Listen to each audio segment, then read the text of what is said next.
बहुत बहुत स्वागत है आपका। मैं हूं वीडी शर्मा। दर्शकों, हम आज बात स्पोर्ट्स की करेंगे।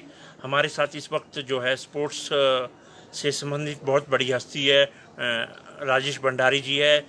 ये बॉक्सिंग फेडरेशन ऑफ इंडिया के जनरल सेक्रेटरी है और हिमाचल प्रदेश के अध्यक्ष है। और इनके जो है अधीन बड़े बड़े बॉक्सर आपने देखा होगा, सुशील, मैरी कॉम और भी बड़े बड़े नाम हैं। बहुत सारे ऐसे बॉक्सर हैं जो ओलंपिक खेल चुके हैं और अब इस बार जो है 2021 में जापान में ओलंपिक होनी है, उसको लेकर भी ये तैयारियां कर रहे हैं।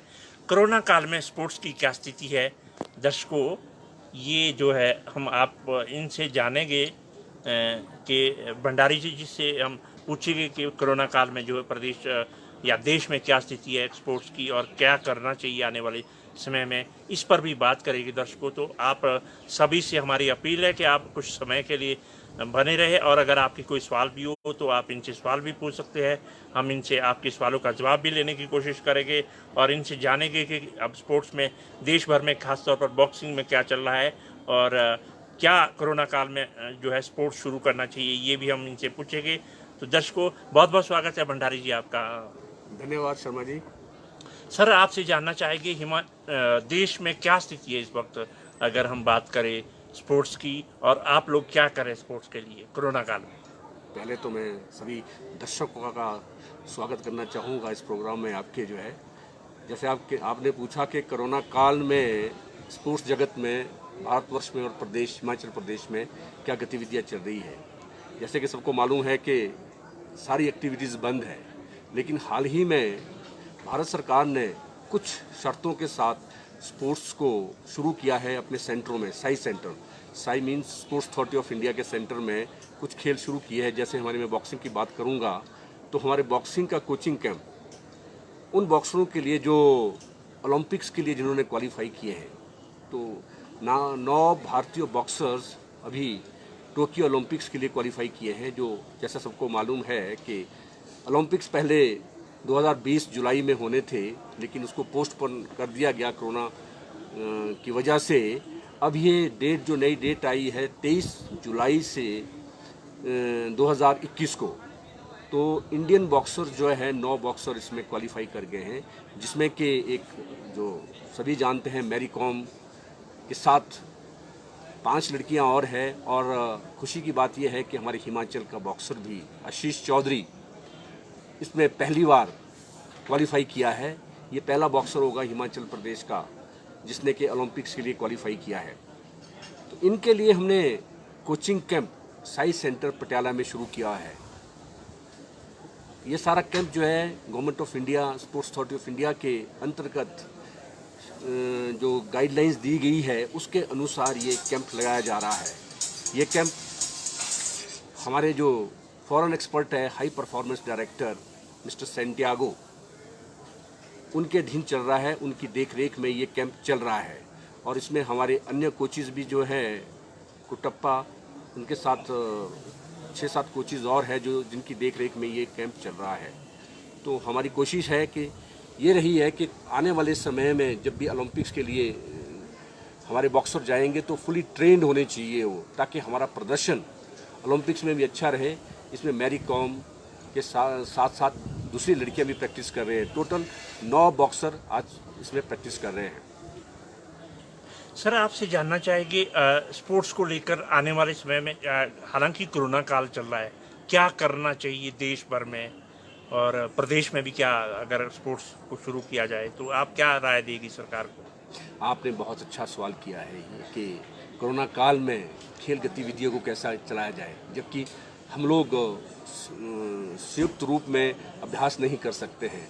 लेकिन गवर्नमेंट ऑफ इंडिया ने गाइडलाइंस दी है कि कौन कौन से खेल शुरू किए जा सकते हैं। और उसमें हमने, जैसे मैंने पहले भी बताया, कि कंट्रोल तरीके से जो गाइडलाइंस है उसके अनुसार हम शुरू कर रहे हैं। खासकर हमने इस काल में जो है ऑनलाइन प्रोग्राम शुरू किया है, जिसमें कि हम लोग ग्रास रूट लेवल के बॉक्सर्स को, या और फेडरेशंस भी है, स्पोर्ट्स अथॉरिटी ऑफ इंडिया ने हमारे बॉक्सिंग फेडरेशन के साथ और अन्य जो फेडरेशनें हैं, नेशनल फेडरेशन, हॉकी है या फुटबॉल है, बैडमिंटन है, टेबल टेनिस है, इनके साथ और फेडरेशनों के साथ मिलकर भी ऑनलाइन प्रोग्राम शुरू किया है, जिसमें कि जो हमारे ग्रास रूट के बॉक्सर्स हैं या कोचेज़ हैं ग्रास रूट में, हमारे देश के विभिन्न प्रांतों में, अलग ज़िलों में, इवन नीचे जो ब्लॉक लेवल है, उनको ऑनलाइन ट्रेन किया जा रहा है, जिसमें कि विदेशी एक्सपर्ट भी आते हैं और हमारे जो देश के अच्छे जाने माने खेल आयोजक हैं या खेल से संबंधित लोग हैं, वो उसमें अपने लेक्चर्स जो है देते हैं कि किस तरह से हमको जो है ना बेसिक ट्रेनिंग शुरू करनी चाहिए। उसके सारे गुण बताते हैं, उनके दोष बताते हैं और साथ में कोचेज़ को भी हम ट्रेन कर रहे हैं। ये पहले जो है ना इस तरफ हमारा कम ध्यान जाता था कि हम इस तरह से जो ऑनलाइन प्रोग्राम करें, इस तरह से एजुकेट करें। तो ऑनलाइन प्रोग्राम जो है ना बेसिक ट्रेनिंग से लेकर एडवांस ट्रेनिंग तक हम सारा ये प्रोग्राम कर रहे हैं और ये बहुत अच्छा चल रहा है, इसका रिस्पांस भी बहुत अच्छा है। अब एक जो गवर्नमेंट ऑफ इंडिया की स्कीम आई है खेलो इंडिया के तहत, उसमें भी गवर्नमेंट ऑफ इंडिया ने बहुत अच्छा प्रोग्राम दिया है, जिसके अंतर्गत जो है ना 1000 नर्सरीज खोल रहे हैं ग्रास रूट लेवल पे। तो विभिन्न खेलों के लिए नर्सरियाँ हो रही है, जैसे कि हमारे बॉक्सिंग के लिए देश में 150 नर्सरियाँ खोली जाएगी, जो कि हिंदुस्तान के भारत के कोने कोने में हर प्रदेश में ये नर्सरियाँ खोली जानी है। तो इसके लिए आजकल इनरोलमेंट शुरू है, रजिस्टर बॉक्सर्स को रजिस्टर किया जा रहा है, कोचेज़ को रजिस्टर किया जा रहा है। और एक स्कीम बहुत अच्छी जो है गवर्नमेंट ऑफ इंडिया की आई है, क्योंकि इतने कोचेज़ नहीं है इन बच्चों को ट्रेन करने के लिए। तो एक बहुत अच्छी स्कीम गवर्नमेंट ऑफ इंडिया की है, जिसमें कि जितने भी हमारे पुराने अंतर्राष्ट्रीय स्तर के खिलाड़ी हैं, भले ही उन्होंने एनआईएस का डिप्लोमा नहीं किया है, लेकिन वो एक्स प्लेयर रहे हो, एक्स कोच रहे हो, रिटायर्ड कोच है, उनको भी जोड़ा जा रहा है इस प्रोग्राम के साथ। तो वो जहाँ जहाँ भी है, ये प्रोग्राम हमने पहले Himachal Pradesh boxing association, Olympic association के तत्वाधान में शुरू किया था, आज से कोई 8 साल पहले। तो इसमें हमने हिमाचल के भी कोचेज़ ओलंपिक एसोसिएशन के थ्रू एम्प्लॉय किए थे, जिनको कि हमने जो जहाँ का रहने वाला है, फॉर एग्जांपल कोई रोडू का है या कोई सरका घाट का है, जहाँ का भी है, तो वहाँ उसको हमने घर के पास ही एम्प्लॉय करके एक ऑनरेरियम फिक्स करके उसको ये कहा गया कि आप अपने घर के जो आपके नज़दीक के स्कूल है या आपके गांव के बच्चे हैं, उनको इकट्ठा करो, उनको ट्रेनिंग दो। ओलंपिक एसोसिएशन की ओर से आपको ये ऑनरेरियम दिया जाएगा। तो इसके बड़े अच्छे परिणाम निकले उस वक्त। तो काफ़ी बच्चे जो जिनको पास कोई प्रशिक्षक नहीं थे, जिनको कोई ट्रेन करने वाला नहीं था, उनको घर बैठे ही प्रशिक्षक मिल गया। जो बच्चे जो कोई काम नहीं था, तो उनको भी एक अच्छा अंतर्राष्ट्रीय स्तर का, नेशनल स्तर का प्रशिक्षक मिल गया और उससे वो बहुत अच्छे बच्चे कई आगे निकले हैं। उससे हमारे बॉक्सिंग में बहुत अच्छे बच्चे निकले हैं जिन्होंने नेशनल लेवल पे भी पदक जीते हैं। तो यही प्रोग्राम गवर्नमेंट ऑफ इंडिया का भी है। तो मैं ये कहना चाहता हूँ अपने दर्शकों को या जो मेरे खेल प्रेमी स्पोर्ट्स के लोग इस प्रोग्राम को सुन रहे हैं, कि वो जो 8 से 14 साल के बच्चे हैं, उनको साई के पोर्टल पे रजिस्टर करें या फेडरेशन के थ्रू जो या आपकी जो स्टेट एसोसिएशंस हैं किसी भी खेल की, उसके थ्रू रजिस्टर करें और ये एक साई के पोर्टल में चले जाएंगे, उनके नाम उसमें आ जाएंगे और उनको ऑनलाइन प्रशिक्षण दिया जाएगा। बाद में यही बच्चे सेकंड ग्रेड में डाले जाएंगे, जो कि खेलो इंडिया के तहत जो इनके ट्रेनिंग सेंटर है साई के विभिन्न प्रदेशों में, उनमें उनको एडमिट किया जा सकता है। और गवर्नमेंट ऑफ इंडिया तो अब खेलों को बहुत प्रोत्साहन दे रही है। अगर कोई टॉप स्कीम में आता है या डेवलपमेंट स्कीम में आता है, तो टॉप स्कीम वालों को भारत सरकार की ओर से 50,000 तक का मंथली स्टाइपेंड दिया जा रहा है उनके प्रशिक्षण के लिए, और दूसरी स्कीम में 25,000 तक दिया जा रहा है। तो ये बहुत अच्छी स्कीम है, इसका फ़ायदा हम सब लोग ले सकते हैं। सर, स्टेट को क्या करना चाहिए? जैसे कोरोना काल चल रहा है, हिमाचल गवर्नमेंट भी, आप हिमाचल से भी संबंध रखते हैं और अध्यक्ष भी है हिमाचल के, क्या राय देंगे आप?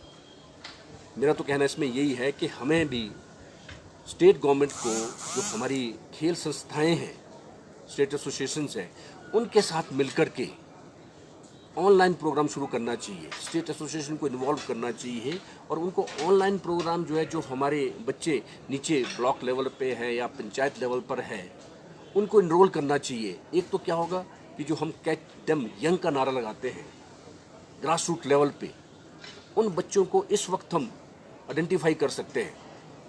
हम जो उसमें कोचेज जो है, जैसे कि भारत सरकार कर रही है, पुराने जो हमारे रिटायर्ड कोचेज़ हैं एनआईएस के या स्कूल के हैं, एक्स प्लेयर्स रहे हैं अच्छे नेशनल और इंटरनेशनल लेवल को, उनको इन्वॉल्व कर देना चाहिए और उनको बोलना चाहिए कि भी आप अपने अपने इलाके में स्पोर्ट्समैन को ढूंढो और इनको इनरोल करो। और उस पोर्टल के एक पोर्टल हम बनाएं नेशनल लेवल, जैसे स्पोर्ट्स अथॉरिटी ऑफ इंडिया ने बनाया, उसी तरह का हम भी एक पोर्टल बनाएं जिसमें कि इनका सबका रजिस्ट्रेशन हो। उससे क्या होगा कि हमें एक तो पता लगेगा कि हमारे किस किस खेल में कितने कितने बच्चे हैं, अब आइडेंटिफाई कर सकेंगे उनको।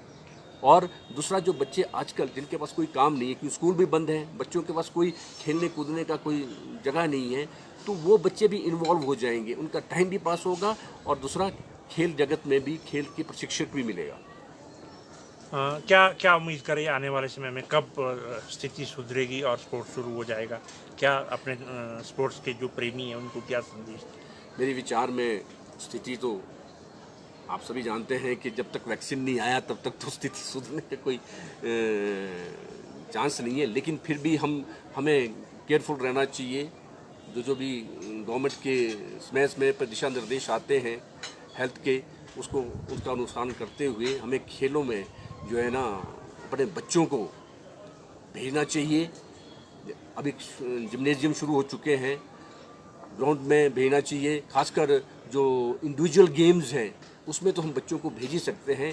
टीम गेम में जरा कुश्ती वगैरह में है उसमें नहीं भेज सकते हैं अभी, जो बॉडी कॉन्टैक्ट गेम है, लेकिन इंडिविजुअल गेम में एथलेटिक्स है या बॉक्सिंग है, इसकी ट्रेनिंग तो हम जूडो है, आपका दूसरे खेल है बैडमिंटन है, इसमें हम बच्चों को भेज सकते हैं और इनको ट्रेनिंग दी जा सकती है। गाँव इसमें में क्या होगा कि एक तो जैसे इम्यून सिस्टम को इम्प्रूव करने के लिए, क्योंकि एडवाइजरी आती है कि अगर हमारा इम्यून सिस्टम ठीक है, पाचन तंत्र हमारा ठीक है, तो ये रोग नहीं लग सकता है। तो कीप देम फिट, उसके लिए एक्सरसाइज करना बड़ा ज़रूरी है। तो एक्सरसाइज करने के लिए स्पोर्ट्स एक ऐसा माध्यम है जिसमें कि ओवरऑल बॉडी का जो है डेवलपमेंट होता है, ओवरऑल फिटनेस होती है। तो ज़्यादा से ज़्यादा बच्चों को स्पोर्ट्स में भेजना चाहिए। सर, कुछ स्पोर्ट्स के लोग जो है आजकल गांव में बैठे हुए हैं, वो कोरोना के चलते मूवमेंट नहीं है, कोई कार्यक्रम नहीं हो रहे, वो क्या करें घर बैठे? जो घर बैठे हैं, मैं आपको कहूँ, मेरा घर यहाँ से हिमाचल के घूंड क्षेत्र में है, तो मैं जब गांव जाता हूं तो मैंने वहीं कोई 20-25 बच्चे इकट्ठे किए हैं और उनको इंडिविजुअल ट्रेनिंग दी है। बच्चों के पास कोई, और बड़े खुशी से बच्चे आते हैं। अभी हमारी एक एकेडमी हमने ऊना में खोली है, तो वहाँ पर 60-70 बच्चे ट्रेनिंग के लिए आ रहे हैं और माँ बाप उनको लेके आ रहे हैं। तो जो गांव में बैठे हैं लोग, उनको जो उनके गांव में जो बच्चे हैं, गांव के इर्द गिर्द बच्चे हैं, उनको इकट्ठा करना चाहिए और उनको ट्रेनिंग देनी चाहिए, इंडिविजुअल ट्रेनिंग देनी चाहिए, एजुकेट करना चाहिए कि स्पोर्ट्स के क्या फ़ायदे हैं, स्पोर्ट्स से हम क्या अचीव कर सकते हैं नेशनल लेवल तक।